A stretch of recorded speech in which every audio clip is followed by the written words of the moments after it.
everybody. Welcome back to the latest episode of Kicks Over Coffee, where we have a casual conversation about the footwear industry over a cup of coffee. Let me get that into the screen, right? Today, I'm really excited to have Jason Israel, who's Senior Vice President of Business Development, and Kumar Rajan, who's Senior Vice President of Engineering. So we actually get an engineer on today with Aetrex, who I think many people know about their skating and fit technology, and also the components that they have worked on for many years for the footwear industry. So welcome, gentlemen. Thanks for joining us today. Really appreciate it. Thank you for having us, Andy. We're excited. So awesome. Thank you. Yeah. So right off the bat, I think one of the biggest challenges the industry is facing is inventory, right? So huge glut of inventory. Last year, right before the holidays, we were all worried we wouldn't have anything. And now this year during the holidays, we're worried we've got too much. And one thing that is occurring as discounting starts to happen again is consumers are buying hopefully more, but they're also returning more. And we know that's a big challenge in our industry, especially when it comes to margin for brands. So with the companies that you guys are working with in this environment, and maybe you can just share really quickly, Jason, what you're hearing and what you're seeing from the brands in terms of returns right now and kind of the challenges that they're seeing. Sure. I mean, I think that, to your point, Andy, like there's the over inventory, and then there's just, shopping habits that have changed continuing from COVID, where, online buying continues to be a big piece of what's going on out there. And so with the partners that we talk to and around, is basically they're still seeing double-digit return rates, anywhere from 30 to 40% in regards to a return rate. And so there's two problems that we work with them on solving. One is reducing that return rate, and so we've seen some great results in that area with some of our partners in regards to taking it from double digits down to single digits, and we can get into a little bit about how we're doing that. And really, it's about the other big piece is about consumer satisfaction. Really getting that consumer is excited to get your product. That's the first time you're interacting with them in many cases. And next thing you know, they're basically unhappy because the fit's not right for their foot. So we're working with them to change that. And one of the things that we're really excited about what we're doing is we're taking fit to a whole nother level in how we do things. And we're using 16 different dimensions of the foot. And I know you and I have talked about this in the past, that shoe fitting has kind of been this archaic way of just using length and width, and then just hoping that shoe would fit based on that. And so the things that we're doing is and Kumar will get into it a little bit more, but we're matching up those 16 dimensions of the foot with the shoe that will best fit that foot based on what's going on their unique foot. So yeah, it's exciting to see, and it's in our minds, it's about time as everything else has kind of moved forward. So yeah, because obviously we're in a whole new era of internet, I would say, and all the dynamic things you could do on a website. If you think back to the 1990s when it first came out, if you had a JPEG on a website, it would take like half an hour to load, right? And now we've got video and all this great stuff. So it's almost like the consumer knows what a shoe looks like almost exactly. It just comes down to when they put it on, what's the comfort level, what's the fit level, and that seems to be the kind of challenge that we're facing in this kind of e-commerce environment. Is no one's shocked when the shoe comes and you order a cheetah print shoe and it shows up and it looks exactly like it did on the internet, but when it doesn't fit, that becomes a real challenge and a real problem. So maybe talk a little bit about that, and we can dig in a little bit to that about how you kind of the tools and tips that you provide clients around kind of fit when it comes to especially e-commerce, because it continues to grow and grow and grow, and those returns continue to grow and grow and grow. If you're able to take it down from those double digits, what's the secret sauce to doing that? Yeah, no, makes perfect sense. So if I take it from the lens of the consumer, what's most important to them? Like, so if I look at even myself, if I'm shopping online, what happens today is, as we all know, is there's no standardization across how the different shapes of each shoe are through different lines within the same brand, whether it's, so you're on a site and you're looking at a Nike, an Adidas, or a Merrell or a Keen, and my foot has 16 different unique dimensions to it. And the question for me as a consumer is, what size am I in the shoe when I'm online? am I a 10.5, or am I an 11 or an 11.5? And so what we're working with our partners on is using our artificial intelligence engine called Fit Genius, and Kumar can get from an engineering standpoint what that really gets down to. But the base of it is when I log on to a website with my unique profile, I want to know in each of these different brands, what shoe size am I in those brands. And so what we're working with our partners on is, as I log in and I'm shopping across different brands, I'm served up with the size that best suits my unique needs of my 16 different dimensions of my foot. So it's been that's where we've been able to see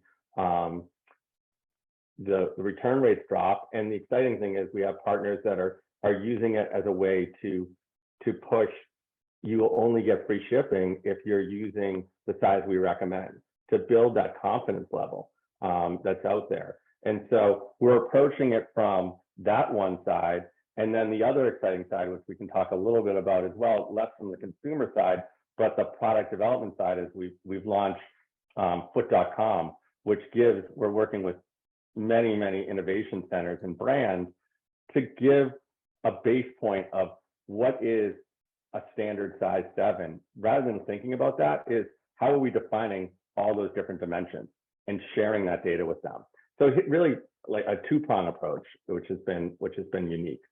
I like this idea. I like the idea about return requirements. I mean, we don't have enough of that, right? Like the whole model is like, well, if you get it and doesn't fit, you can ship it back, and giving an incentive to utilize a system that helps give more trust is, I think, a really creative way to do it, versus kind of penalize people. Because if you do say there are no free returns, then people will go somewhere else, right? So, but doing it that way, I think it's very interesting. Something for a lot of people to think about as they look at that. And Kumar, as you sit in your lab there, I'm assuming you're in a lab where you get to play around with a lot of. You probably got 5 computer screens in front of you and super processors. I got 3 computers and this coffee cup here with me. So there we go. So tell me, from let's dig in a little bit about those 16 touch points and how you develop that and look at that and work with brands around that, and a little bit on the AI tool as well, because we keep hearing buzzwords or big words like metaverse or AI, and I think people don't always understand. So when we're talking about AI too, maybe you can explain like how that functions and works through the work that you're doing. But first, let's start with, before the big idea, kind of how you guys work around those 16 touch points. Absolutely. So Jason mentioned the 16 touch points include things like, when you talk to shoemakers, right? The people that are in this business, they would say, for me, for example, the heel girth, the measurement of how thick your heel is the most important measurement. Our last making solely depends on that. And we kind of incorporated all of this input from them. For us, the 16 can be any a number. We can measure any circumference of a foot. Because the reason for that is, when you scan on our scanner, we get a completely holistic 3D reconstruction of the foot. We basically get the foot as is, true to all the dimensions. So now you can pretty much put a circle around any circumference and tell me and define it and tell me what is the measurement, and I can tell you the measurement. The reason for choosing the 16, these 16, is because that's what we found to be the most important need in the business. It can be, in the future, it can be 35, it can be 40, right? And so just to basically answer your question, because we start with a complete reconstruction of the foot, any of these measurements is possible for us. And we chose to start with the 16. Then you asked about AI, right? We use a special branch of AI called machine learning. It's basically a branch of AI that learns with experience, right?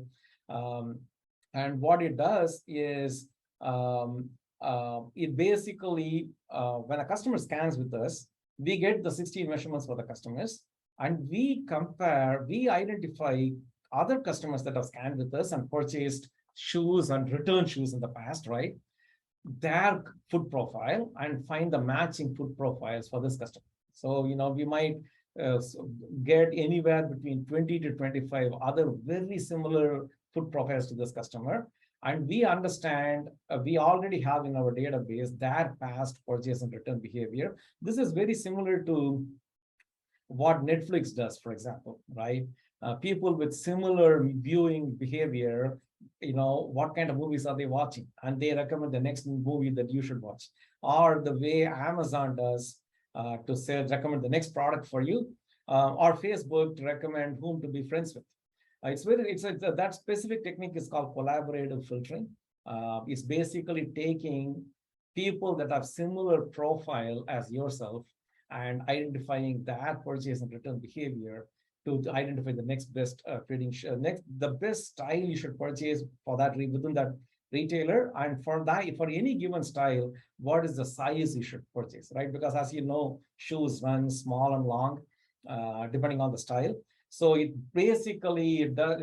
I would say the major difference between what we do and what an Amazon or a Netflix does is we have something that they do not have, which is we have the 16 different measurements of your foot, right? We have something that's very specific to your foot, and that I think puts us on much more solid ground than the other retailers, where they are basically the only input that they have is your behavior compared to the behavior of customers that are similar to you. But in our case, we have another very tangible input, which is your actual foot profile. So that's the reason we are very confident. And like Jason said, we are very confident that it can definitely be a tool to reduce return rates. And we can confidently tell the retailers that they can offer returns for customers that have scoring high in our Fit Genius score, because we think the likelihood of them returning it for a size reason is going to be very minimal.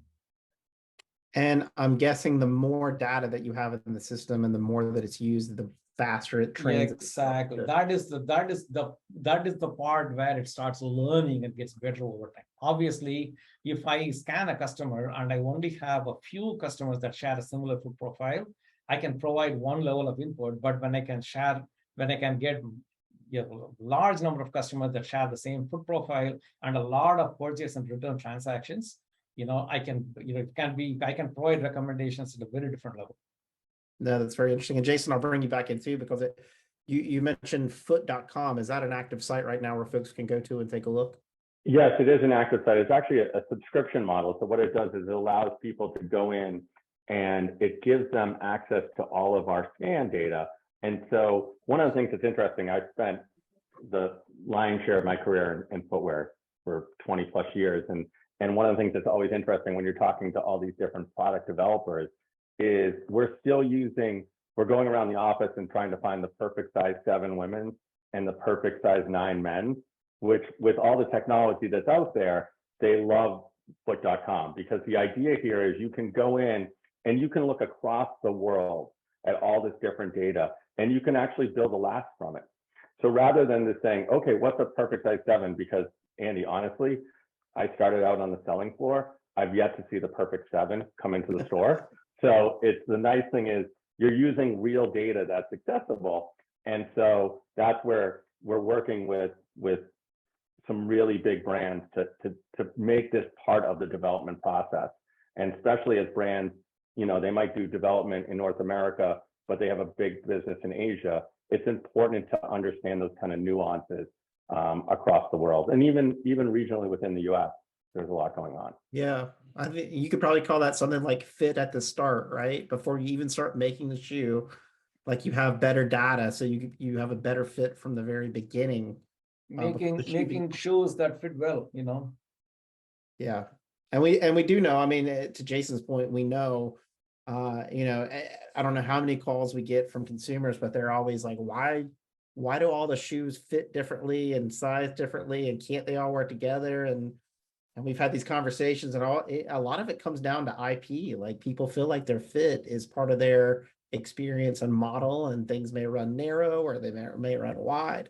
They may fit a little bit differently, and so that they feel like in some ways that's part of their their DNA or their, their branding play. So this is a situation where you're never going to standardize anything. I remember there was one cartoon that I thought it was hilarious where you had two cartoon characters sitting there saying like, there's 13 standards. This is crazy. Let's like combine them all and make one.